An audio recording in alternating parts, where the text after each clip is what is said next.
माननीय मुख्यमंत्री जी ने उसको स्वीकारा भी, जिसको इसके लिए मैं पूरे सदन की तरफ, सभी सदस्यों की तरफ से ये जो हमारी मांग थी इसको आपने स्वीकारा, इसके लिए बहुत बहुत हम सब आपको आभार व्यक्त करते हैं। और आपका तो बहुत अनुभव, लंबा अनुभव है, आपको तो आंकड़े किस तरह से प्रस्तुत करने और उसको कहाँ घटाना है, कहाँ बढ़ाना है, आप अच्छे से जानते हैं। तो हम सब की पूरी आस्था है कि जो आपको काम ये मिला आप उसमें दक्ष हैं और सबसे अच्छा जो हम सबके लिए होगा वो करेंगे। हम सब लोग का पूरा विश्वास है इसमें। माननीय अध्यक्ष जी, एक बात बहुत अच्छी रही कि माननीय नेता संसदीय कार्य मंत्री जी ने भी कहा कि सदन जो चला 18 तारीख से लेकर अभी तक बहुत सुचारू रूप से चला और इसमें जितना माननीय पक्ष का उतना विपक्ष का सहयोग भी था। मैं सिर्फ एक बात कहना चाहती हूँ कि हम सब, खासकर जो विपक्ष के विधायक जब आते हैं तो क्यों सदन बाधित होता है, इसकी मानसिकता ये होती थी कि लगता था कि सदन चलेगा नहीं, जितनी ज्यादा से ज्यादा बात आप कम समय में कह पाइए हम कहने की कोशिश करते थे। ये कहीं ना कहीं एक दोनों तरफ से इस तरह की विषमता थी, एक अविश्वास था। पर मुझे खुशी इस बात की है कि जो सत्र का आपने 18 से 5 तक की अवधि दी थी उसको पूरा किया, इसके लिए हम सब की ओर से आपको बधाई। और हमारा भविष्य में भी हमारा जो कर्तव्य है, एक जिम्मेदार विपक्ष होने के नाते हम अपनी बात को कहने का आप मौका देंगे, सुनेंगे, हम अपनी बात को कहेंगे और निर्विघ्न रूप से सदन चलेगा, ये हमारी भी मानना है। अंत में मैं एक बात कह के अपनी बात को जरूर समाप्त करूंगी माननीय अध्यक्ष जी, कि हम सब यहाँ पे सदन के सदस्य जो आते हैं वो कुछ न कुछ अपने क्षेत्र से कुछ वादे, कुछ सपने, कुछ सोच लेकर के आते हैं। इन्होंने बात को तो पूरा कर दिया है, मुस्कुरा रहे हैं, जरा जोर से मुस्कुरा दीजिए और आखिरी में एक शेर कह के इसको स्वीकार जरूर दीजिएगा कि जो बात कही जा रही है।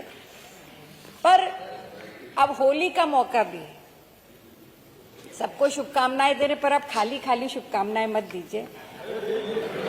तो सुनो भाई, आप कम से कम सहजता से, वो तो मुख्यमंत्री जी ने आपसे कहा है अभी आपकी उस पे तो कलम चलेगी, पर जाते जाते गुजिया के साथ साथ कुछ और भी दे दीजिएगा तो अच्छा है। कुछ नहीं हो तो बगल में बैठे हुए हैं, बहुत मुस्कुरा रहे हैं मंत्री जी, हैंडपंप दे दीजिए। इन्होंने कहा है कि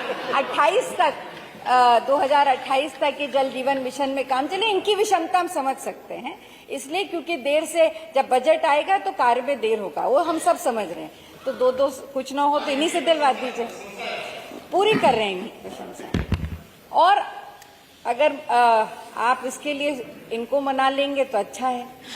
माननीय अध्यक्ष जी, अंत में एक बात कहूंगी, एक बात कुछ सदस्यों ने उठाई, जिस तरह के सवाल हम लोग रखते हैं हम लोग उनका जवाब अपने लिए नहीं लेते, वो हमारे क्षेत्र की जनता होती है, प्रदेश के लोगों के लिए लेते हैं। जिस तरह से गंभीरता में कमी कि हम कुछ जवाब देखते हैं उससे तकलीफ होती है। कई बार हमने देखा कि जो बहुत जब गंभीर विषयों पर चर्चा होती है तो अधिकारी नहीं होते, वरिष्ठ अधिकारी नहीं होते, प्रशासनिक अधिकारी नहीं होते, जिस तरह के जवाब आते हैं या जो वक्तव्य जाता है उसका निर्धारित, आपने पीठ से निर्देश भी दिया है कि 1 माह के अंदर वो सारे जवाब आ जाएं, हम इसके लिए आभार व्यक्त करते हैं।